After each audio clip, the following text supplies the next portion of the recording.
외교부 장관이 이 중국에 조공바치러 다니는 사신과 같은 유사한 행동을 하고 왔는데요. 공동의 도전에도 함께 대응해 나가는 것이 중요하다. 중국에 대한 공동의 도전이 뭐죠? 미국이 중국을 지금 없애려고 하는 거 아니겠어요? 이게 뭐냐? 야, 우리 있잖아. 사실은 미국하고 친하지만 니들하고도 더 친하고 싶어. 자, 등거리 외교라고 우리 종종 얘기를 하죠. 혹은 한때는 그 철없는 한 자가 대통령 자리에 올라가가지고 동북아의 허브 국가가 되겠다. 이런 망발을 짓거리고 다니면서 또 이후에는 북한을 도와줘야 된다라고 전 세계 다니면서 호소를 하고 다녔던 북한 지킴이 호소인이 하나 있었습니다. 자, 그런데 그와 같은 자들의 이 무식하고 천박한 사상 구조는 결국에 참담한 외교 실패를 가져오게 됩니다. 근데 요즘도요, 이런 얼빠진 소리를 하는 자들이 있어요. 즉, 미중 간의 등거리 외교를 한다. 우리가 지금 영세 중립국가입니까? 대한민국이? 우리나라가 이제 스위스처럼 영세 중립국가예요? 그렇지 않죠. 우리는 어떤 나라죠? 자유민주주의를 지켜야만 하고 자유민주주의 체제하에 있는 민주공화국 아니겠습니까? 국민이 주인인 민주공화국 아닙니까? 그러면 이런 나라에서 자, 예를 들어서 미국 입장에서 일본과 한국에 대해서 등거리 외교를 한다. 이건 말이 돼요. 왜? 미국은 그만한 파워가 있고 실력이 있어요. 인구도 있고 지하자원도 많고 돈도 많고 군사력도 세계 최강이죠. 기축통화인 달러도 갖고 있고. 자, 그런 나라 입장에서는 등거리 외교가 가능해요. 그런데 한반도에서 분단된 대한민국이에요. 지하자원이 많죠. 엄청나게 많죠. 예, 아마 엄청나게 많아서 다른 나라에 막 무상으로 줄 만큼 많을 거예요. 그리고 뭐가 있죠, 대한민국에?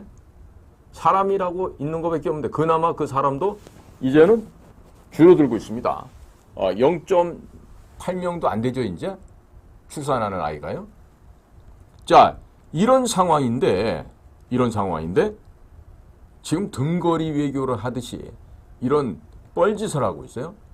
자, 지난 5월 16일 날, 저는 그날도 5월 17일 날 금요일이었는데 제가 제 방송을 통해서 박정희 소장이 1961년 5.16 새벽에 일으켰던 국가재건 최고회의에 혁명 공약을 말씀드리면서 이 망가져 있는 이 나라를 다시금 어떻게 하면 되살릴 수 있을까?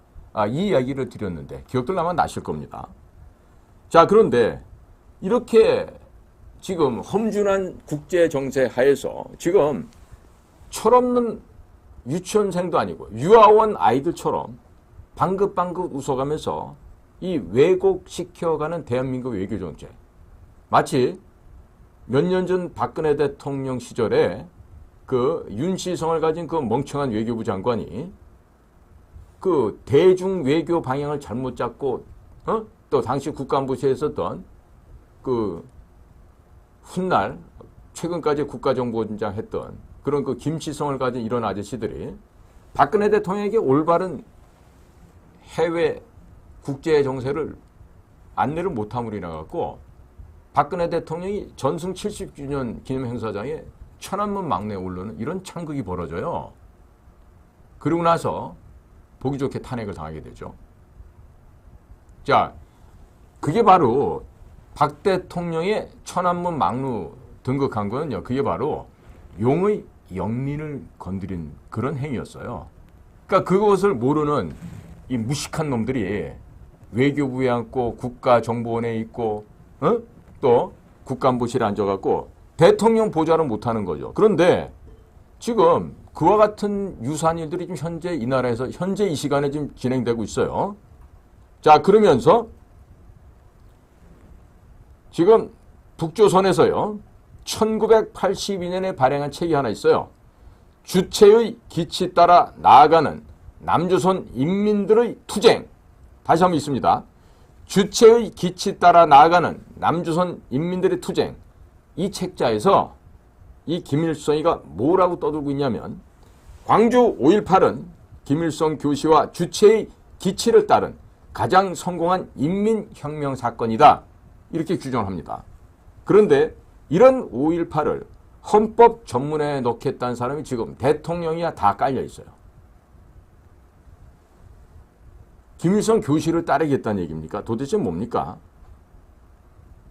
이 지금 7학년 7반 정도 된 이 황우여 이 아저씨도 또 5.18 정신은 소중한 자산이 되면서 헌법 전문에 반드시 올려야 된다. 이런 얘기를 하고 있는데, 자, 여러분 한번 생각해 보세요.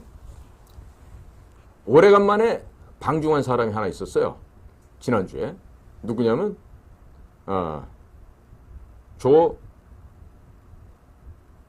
조용태인가요? 난 자꾸 저 외교부 장관 이름이 헷갈려서 그런데, 조태용은 국정원장이고 그 다음에 외교부 장관이 조지훈 씨 아들인데, 제가 생각난 말씀드려요. 이 외교부 장관이 이 국민들이 우려하는 이런 일을 북경 가서 이런 충격적인 발언을 하고 왔습니다. 예. 충격적인 발언을 했어요. 자, 보니까 이게 지금 완전히 과거 이 중국에 조공바치러 다니는 사신과 같은 유사한 행동을 하고 왔는데요. 보니까 그가 읊었던 얘기를 한번 제가 그대로 인용을 해볼게요. 지역 및 글로벌 지원의 다양한 도전 과제에 양국이 직면해 있는 만큼 양자 관계뿐 아니라 공동의 도전에도 함께 대응해 나가는 것이 중요하다. 이 공동의 도전이란 말이 함부로 써서는 안 될 이야기입니다. 자, 중국에 대한 공동의 도전이 뭐죠? 미국이 중국을 지금 없애려고 하는 거 아니겠어요? 그리고 미일이 합쳐지고 한미일이 합쳐진 거 아니겠어요? 그런데 중국한테 가서 공동의 도전에 함께 대응해 나가는 것이 중요하다고 얘기를 해요. 이게 뭐냐? 야, 우리 있잖아. 사실은 미국하고 친하지만 니들하고도 더 친하고 싶어. 우리가 등거리 얘기할 테니까 같이 좀 잘해보자. 이러면서 이것은 양국의 공동이익에 부합하고 양국의 공동이익에 부합한다 그랬어요. 그리고 국제사회가 우리에게 기대하는 바다. 그 이를 위한 공동의 의지를 다지고 향후 협력 방향을 구체화해 나가는 것이 이번 방중의 큰 목적이다. 저는 이게 이 언론 보도를 통해서 나올 때 말입니다. 이 조태열 대사가 혹시 갑자기 흥분하는 마리화나를 피고 갔나? 마약을 한 잔 드셨나? 나 이런 생각이 막 들더라고요.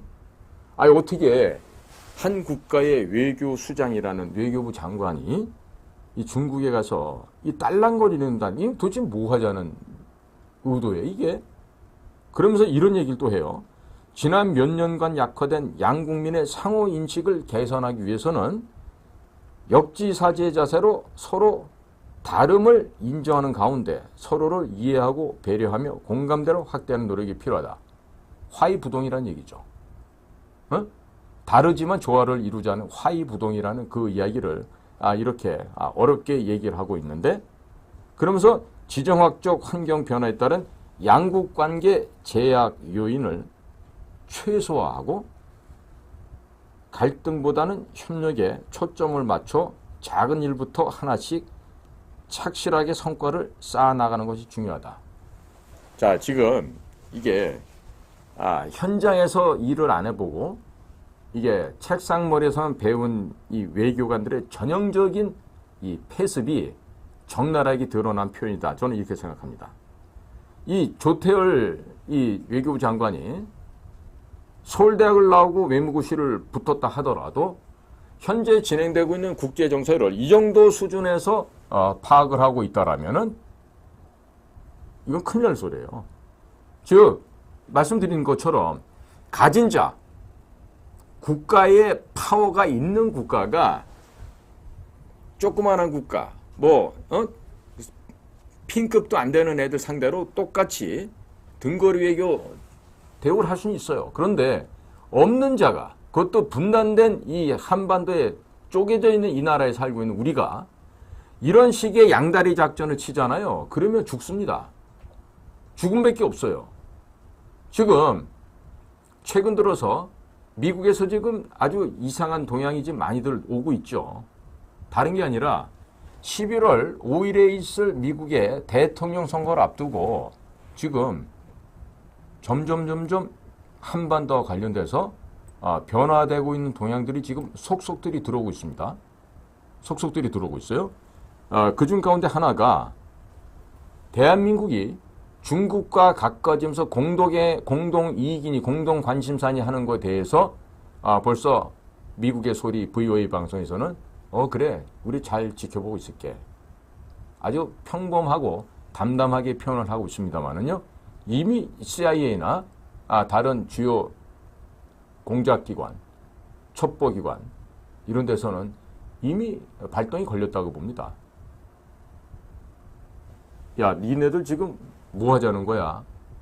뭐 하자는 거야 지금? 캠프 데이비드에 초청해서 3개국 공동 성명도 발표도 했고 또 워싱턴 선언이라 그래서 핵 그 뉴클리어 컨설터티브 그룹이라는 소위 NCG도 만들었는데 니네 지금 가가지고 그런 식의 행동을 하겠다는 거야?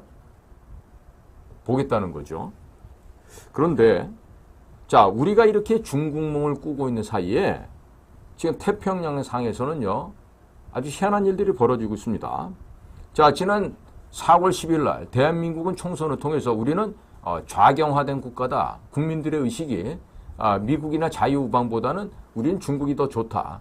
이런 결과를 만들어서 극명하게 전 세계적으로 재입증을 해줬어요. 그랬더니 이 기시다는 미국에 가서 이런 얘기를 미국 의회에서 합니다. 미국은 계속해서 중추적 역할을 수행해야 하고 국제사회에서 미국의 리더십은 필수 불가결하다. 홀로 국제질서를 지키며 외로움과 피로감을 느낀 미국인들에게 말한다. 전 세계가 미국 리더십에 기대를 걸고 있지만 모든 것을 미국 혼자 할 수 있다고 기대할 수는 없다. 자유와 민주주의라는 배에 일본이 미국의 동승자가 되어 자랑스럽다. 미국은 혼자가 아니다. 일본이 미국과 함께한다. 이런 이야기를 기시다 일본 총리가 4월 11일 미 의회 합동연설석상에서 했어요. 자, 그리고 같은 날 마르코스 주니어, 페르디난도 마르코스 주니어, 필리핀 대통령이죠. 그때 때마침 이 필리핀 대통령도 와 있었어요. 그래서 3국이 정상회담한 자리에서 이 필리핀 대통령의 언급 내용은 이렇습니다. 오늘 우리는 평화롭고 안정적이며 번영하는 인도 태평양이라는 공동의 비전 축으로 묶인 친구이자 파트너로서 만났다. 우리 시대의 복잡한 도전에 맞서기 위해서는 공동의 노력과 공동의 목적에 대한 헌신, 규칙에 기반한 국제 질서에 대한 확고한 헌신이 필요하다. 공동의 목적, 공동의 이익은요, 이런 자리에 가서 해야 될 얘기예요. 이게 중국과 살 얘기가 아니란 말입니다. 그러니까 이 조태열 씨는요, 외교부 장관이라고 하지만 사실 굉장히 낮은 수준의 지금 국제 정치를 바라보고 있다. 이렇게밖에 볼 수가 없을 것 같네요.